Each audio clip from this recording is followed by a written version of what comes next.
여러분들 반갑습니다. 즐거운 주말 보내시길 바랍니다. 오늘은 두산 에너빌리티 분석해 보도록 하겠습니다.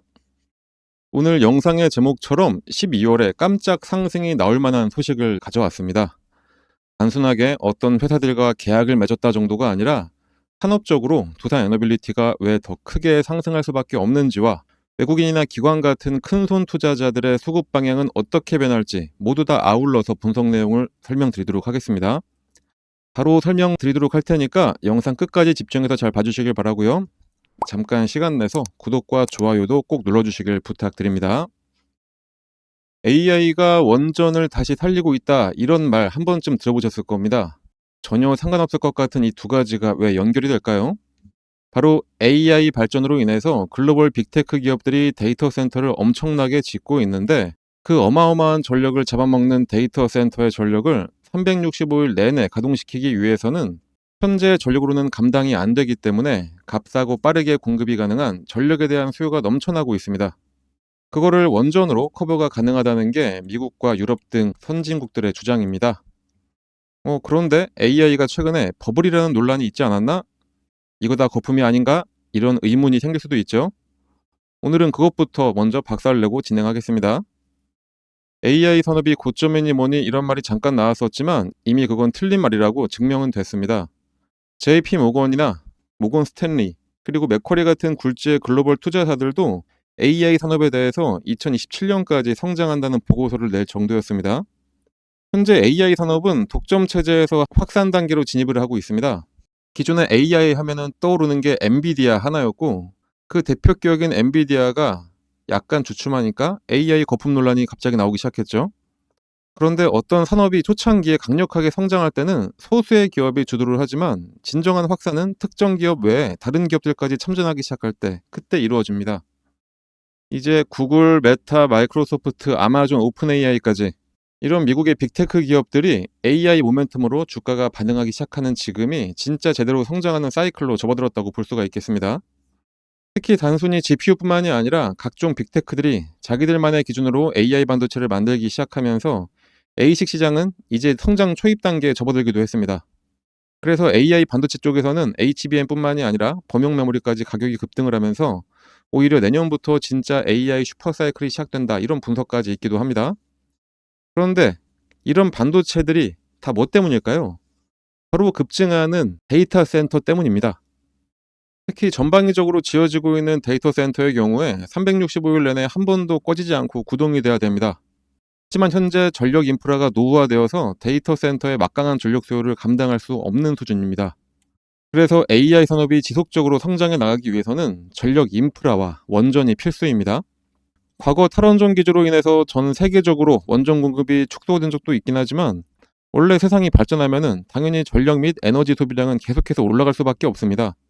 그런데 에너지 소비량이 점진적으로 증가하던 분위기에서 AI라는 거대한 산업을 만나면서 에너지 전력 소비량이 투직 상승을 해버렸습니다. 에너지 수요는 폭발적으로 늘어났는데, 에너지 공급을 할 수 있는 원전은 탈원전으로 인해서 뒤로 퇴보해서 수요와 공급의 불균형이 완전히 깨져버리는 상황입니다. 그래서 서방 국가들로부터 원전의 필요성이 다시 대두가 된 거고, 한국도 에너지 믹스 정책에서 다시 친원전으로 살짝 분위기가 바뀌고 있는 요즘입니다. 하지만 정말로 중요한 건 전 세계 데이터 센터의 50% 이상을 짓고 있는 미국 시장만큼 중요한 곳이 없습니다. 특히 미국은 이미 데이터 센터 옆에 SMR을 함께 건설하고 있는 프로젝트까지 진행하고 있습니다. AI로 전력 수요가 늘고 있기 때문에 워싱턴 DC에서 사용하는 전력을 안정적으로 공급하기 위한 프로젝트를 현재 진행을 하고 있죠. 그런데 이런 미국에서 원전과 관련해서 최고의 파트너로 한국을 정했다는 게 정말로 중요합니다. 특히 원자력 같은 경우에는 핵 안보 위협이 항상 함께 따라가기 때문에 상당히 조심스러운 부분이 있는데, 얼마 전 우라늄 재처리 권한까지 한국에 주는 등 분위기가 아주 좋은 상태입니다. 그런데 이렇게 해주는 이유가 있습니다. 미국의 에너지부나 의회, 민간 원전기업, 싱크탱크들까지 모두가 다 한국이 최적의 파트너로 꼽았기 때문에 가능했던 겁니다. 그들이 말하는 핵심은 세 가지가 있습니다. 첫 번째는 한국은 제때 예산안에 원전을 쥐어본 거의 유일한 파트너라는 점. 두 번째로는 한국은 아랍에미리트 바라캇 프로젝트를 통해서 실제로 설계, 조달, 시공 및 시운전까지 완주한 경험이 있는 나라라는 점입니다. 그리고 세 번째는 한국이 자체 개발해 수출한 APR 1400의 시공, 운영 경험이 쌓이면서 한국은 입증된 공급자, 프로븐 프로바이더라는 인식이 자리를 잡혀 있다는 겁니다. 특히 웨스팅하우스가 원천 기술은 있지만 주기기 생산 능력은 없고 SMR 설계 기업들 역시 마찬가지이기 때문에 꼭 본인들의 설계에 따른 설비를 만들어줄 회사가 필요한데 그게 당연히 현재로서는 한국밖에 없는 겁니다. 그래서 미국은 우리 한국을 상당히 신뢰하면서 함께 글로벌 공급망을 구성할 핵심 국가로 보고 있습니다. 그런데 웨스팅하우스나 SMR 설계회사나 모두가 다 두산 에너빌리티와 밀접한 관계를 가지고 있죠. 웨스팅하우스의 원천 기술을 활용해서 국내 독자적인 APR 1400 원전의 주기기를 만든 게 바로 두산 에너빌리티입니다. 그리고 또 미국의 SMR 설계회사의 지분 투자로 지분까지 보유하고 있기도 하고 또 모두 다 계약 관계를 맺고 있습니다. 얼마 전에는 엑스에너지와 또 다른 계약을 맺기도 했죠. 지난주에는 국내 첫 소형 모듈 원전 전용 공장을 세운다는 소식까지 전하기도 했습니다. 거기서 두산 에너빌리티는 전용 공장을 통해서 연간 20대 SMR을 만들 수 있는 기자재를 생산할 예정입니다. 현재 창원 공장의 대형 원전 생산 라인 5개 중에 1개를 활용해서 매년 만들 수 있는 제품은 현재는 12개 분량인데 전용 공장이 본격적으로 가동화될 경우에 SMR 제작 능력이 66%가 증가할 뿐만 아니라 대형 원전 생산 능력까지 회복을 할 수 있습니다. 구체적으로는 뉴스케일 파워와 엑스에너지, 테라파워 등 미국의 설계회사들과 사업 구체화에 따라서 SMR 전용 생산 시설 구축을 준비를 하고 있는 거고 SMR 초도 사업 가시화 및 사업 확대 가능성을 고려한 조치인 겁니다. 업계에서는 지금까지 파트너십을 맺은 뉴스케일 파워와 엑스에너지, 테라파워와 2030년까지 누적 60기의 SMR 모듈을 수주할 수 있을 것으로 보고 있습니다. 그런데 AI가 원전 시장만 키운 게 아니었습니다. 바로 화력 발전까지 함께 키우고 있었습니다. 기존 전력망만으로 전력 수요를 감당하기 어려운 미국의 빅테크 기업들이 자체 화력발전소를 짓는 방식으로 대응에 나섰는데 그에 따라서 대형 가스터빈 시장도 수십 년 만에 최대 호황에 진입하면서 전 세계적인 품귀 현상을 보이고 있습니다. 이 가스터빈은 화력발전소의 핵심 설비고 발전소의 심장으로도 불립니다. 글로벌 시장조사 기관인 맥코이에 따르면 올해 1에서 9월까지 전 세계 가스터빈 주문량은 66.1기가와트로 전년 동기간 대비해서 54%가 급증을 했는데 바로 AI 데이터 센터 투자가 집중된 미국발 주문 용량은 3배 이상 늘어나면서 전체 수요의 절반을 차지를 했었습니다. 그런데 지난 10년간 탈탄소 기조 속에서 생산 능력을 줄여온 글로벌 빅3 제조사들은 이런 갑작스러운 수요 폭증에 대응을 하지 못하고 있습니다. 글로벌 가스터빈이 쇼티지가 난 상황에서 그동안 북미 시장 가스터빈을 독점해왔던 GE 버노바와 지멘스, 미츠비시 이 세 개사는 이미 2030년도 인도분까지 계약이 꽉 차 있는 상황입니다. 빅테크 기업들의 웃돈을 줘서라도 발전기를 구하려고 하는 상황인데 수요가 공급을 압도하는 이런 수급 불균형은 글로벌 빅3를 제외하면 유일하게 독자 모델을 보유한 두산 에너빌리티에게 전례 없는 기회가 찾아온 겁니다. 특히 글로벌 경쟁사들이 납기를 5에서 7년을 부를 때 납기 1년이라는 말도 안 되는 파격 조건을 내세워서 그간에 미국과 독일, 일본이 장악했던 북미 시장을 두산 에너빌리티가 뚫어내는 파란을 일으켰습니다. 그런데 그게 생각보다 엄청난 파장이었습니다. 가스터빈 같은 경우에 그동안 말씀드렸던 3개 회사가 완전히 전 세계를 과점한 상태로 특히 미국 같은 경우는 종주국으로 불릴 정도인데 그 시장에 두산 에너빌리티가 역수출을 시작을 한 겁니다. 그러니까 우리나라 태권도 국가대표 감독을 미국인으로 데려와서 한국 선수들을 지도를 하게 만든 이 정도의 사건이라는 겁니다. 특히 가스터빈 사업의 특징은 제작 및 납품뿐만이 아니라 설치 이후에 대략 30년간의 운영에서 고부가 가치의 장기 유지 보수 계약 등 다양한 서비스 사업이 연계가 됩니다. 두산 에너빌리티는 이번에 미국에 공급을 하게 됨으로써 안정적인 수익 기반도 확보해 나가고 있습니다. 거기다가 가스터빈 슈퍼사이클은 두산만의 호재로 끝나지가 않습니다. 블레이드뿐만이 아니라 부품만 30만 개에 달하는 가스터빈은 기계공학의 꽃이라고 불릴 정도입니다. 두산과 협력을 하고 있는 국내의 중소기업 또는 중견기업만 340여 곳에 이를 정도로 정밀 주조와 특수 열처리, 코팅 등 소부장 기업들의 동반 성장도 기대를 하게 합니다. 오죽하면 시장에서는 앞으로 가스터빈이 한국 수출의 새로운 효자 종목이 될 수 있다는 전망까지 나올 정도입니다. 자, 지금까지 두산 에너빌리티가 상승할 수밖에 없는 산업적 이슈와 수혜를 받는 이유를 설명을 드렸습니다.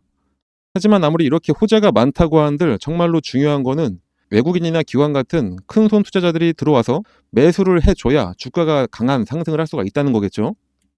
그럼 정말 앞으로 이 수급의 방향은 어느 쪽으로 갈까요? 이것 또한 사실 한국 시장의 흐름을 함께 보셔야 합니다. 일단 미국이나 한국이나 모두 2026년은 강력한 유동성이 생길 것으로 전망을 하고 있습니다. 미국에서 각종 규제를 완화를 하고 있고 금리 인하 및 조기 긴축 종료는 본격적인 돈 풀기를 눈앞에 두고 있다는 뜻입니다. 정부 차원뿐만이 아니라 중앙은행 차원에서의 돈 풀기까지 진행을 할 수가 있고 금리가 낮아지면 투자와 돈 풀기는 더욱더 무리 없이 진행이 될 겁니다. 한국 역시 3차 상법 개정 등 주가 부양 프로젝트를 순서대로 잘 진행을 하고 있고 특히 글로벌로 가장 큰 주목을 받고 있는 AI 관련해서 미국 다음으로 제일 중요한 위치에 있습니다. 그래서 글로벌 투자 회사들뿐만이 아니라 그동안 한국 증시를 오히려 가장 보수적으로 봐왔던 국내 증권사들도 이제는 코스피 5천을 간다고 한 목소리를 내고 있습니다. 자, 이렇게 전문가들은 유동성을 어느 정도 확보를 했다고 보고 있습니다.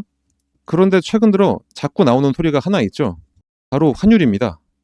마치 국내 언론 기사를 보면은 이 환율 때문에 아주 나라가 망할 것 같은 보도들이 많이 나옵니다. 그런데 언론사에서 말하는 것과 시장 참여자들이 보는 것은 다릅니다. 거시적인 경제와 투자적인 관점에서는 확연하게 차이가 나고 있는 게 이미 확인이 되고 있습니다. 환율은 현재 1470원을 여전히 넘고 있지만 시장 참여자들은 1480원을 안 넘길 것으로 이미 판단을 끝냈습니다. 왜 그러냐면은 이미 한국 정부가 마지노선을 그렇게 잡은 것을 한번 강하게 보여줬기 때문입니다. 이게 이해가 좀 안 되실 수가 있는데 얼마 전에 1479원으로 올라갔을 때 정부가 여러 루트를 통해서 환율을 방어를 했죠. 그랬더니 그 환율이 1460원대로 바로 떨어졌습니다.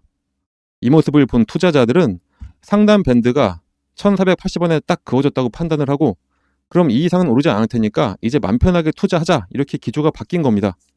그렇기 때문에 외국인들이 여전히 1470원 이상인 환율에도 한국 시장을 매수를 하고 있는 겁니다.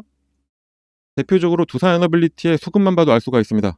두산에너빌리티의 최근 매수세를 보면은 외국인이 요 3일 동안 연속으로 매수를 들어왔습니다. 아까도 말씀드렸듯이 최근 3일간 평균적으로 환율이 1470원을 넘어섰습니다. 이게 바로 환율이 리스크가 아니라는 증거고 상승 모멘텀에 맞게 이제는 주가를 매수하겠다는 겁니다. 그동안 미국발 이슈로 인해서 단기 자금을 회수하느라 매도는 쭉 해왔지만 그 요인이 다 제거가 되고 나니까 다시 채워넣는 중이라는 겁니다. 주가도 딱 알맞게 7만원대를 유지해주면서 저가 매수 유입하기 딱 좋은 자리이기도 합니다.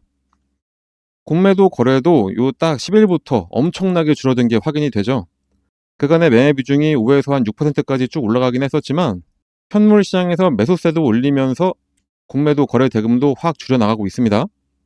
사실 진짜로 공매도가 문제가 생기려면은 항상 10% 이상을 상회를 해줘야 됩니다.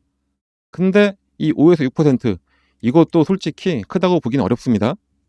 그간의 주가가 조정을 받으니까 그냥 어느 정도 공매도는 좀 걸어서 단기 차익 실현도 하고 그랬다는 겁니다. 하지만 다시 매집이 시작되면서 이마저도 확 줄어들고 확실하게 이제는 상승을 가리키는 매매를 하고 있습니다. 그래서 시장이 정상화된 상황에서 두산에너빌리티의 주가는 대폭 상승이 가능하다는 겁니다. 특히 전력 인프라 수요는 산업주기 사이클이 길어서 한번 움직이기 시작하면 5년에서 10년 정도 장기간에 걸쳐 움직이게 됩니다. 그런데 원전 같은 경우에 실질적으로 작년부터 상승했다고 치고 이제 딱 1년 정도 남짓한 기간에 주가의 방향성이 상승으로 잡혔을 뿐이고 앞으로 최소한 3, 4년은 꾸준한 우상향이 가능합니다. 요 엘리어트 파동이라는 그림 다들 아실 겁니다. 이게 괜히 나온 게 아니죠. 최소한 1차, 2차, 3차까지 3번의 파동을 일으키면서 상승을 하고 그 이후에 조정을 받는다는 건데 저는 솔직히 올 한 해 두산에너빌리티의 상승은 그냥 통으로 묶어서 한 번의 파동으로 봅니다. 크게 봤을 때 두 번째 파동을 앞두고 마지막 조정을 받고 있다 이렇게 판단을 하고 있습니다. 그리고 거시적으로 보지 않더라도 그냥 단순하게 짧게 좀 보더라도 최소한 이번 달 안에는 전고점 돌파 충분히 가능하고 혹시라도 조정이 나와도 최소한 7만원 이상은 떨어지지 않으니까 다시 한번 조정이 나온다고 해도 그렇게 걱정할 필요는 없겠습니다. 다만 당일 주가의 움직임에 따라서 마음이 좀 콩닥콩닥 하시면서 혼자서 어떻게 하기 어렵다 하시는 분들은 저희 텔레그램 채널 들어오시면 저희가 당일 대응 방법에 대해서 모두 다 실시간으로 설명을 드리고 있으니까 저희랑 함께 하시면 되겠습니다. 들어오는 방법은 이렇게 들어오시면 됩니다. 자, 이렇게 오늘은 수급에서부터 주가의 기술적인 분석, 산업의 이슈와 두산에너빌리티의 상승 모멘텀에 대해서 쭉 설명을 드려봤습니다. 다음번에는 더 좋은 영상을 들고 돌아오도록 하겠습니다. 나가시기 전에 오늘 영상이 여러분들이 투자하는데 조금이라도 도움이 되셨다면 꼭 구독과 좋아요 한 번씩 눌러주시는 거 잊지 말아주시길 다시 한번 부탁드립니다. 감사합니다. 2025년 마무리를 하면서 앞으로 다가올 산타 랠리를 누릴 수 있는 주식시장의 주도주, 타점 분석과 후속 업종, 그리고 종목 분석, 주도주와 후속 업종을 알려드리는 시간을 가지면서 구독자분들과 함께 할 수 있는 오프라인 특별 세미나를 준비를 하고 있습니다. 증권가의 별같은 분들을 특별히 초청해서 같이 진행을 하기 때문에 이름만 들어도 아실만한 경제방송 출신 전문가와 함께 진행을 하니까 여러분들 많은 참여 부탁드리고요. 지금 보시고 계신 영상의 종목에 대해서도 방향성을 잡고 싶으신 분들이나 새로운 후속 종목을 잡아보고자 하시는 분들은 참여하시면 큰 도움이 되실 겁니다. 참여를 원하시는 분들은 문자로 초청이라고 작성해서 보내주시면 신청이 됩니다. 문자를 보내실 번호는 영상에서 확인이 가능하시니까 영상 보시면서 많은 신청 부탁드리겠습니다.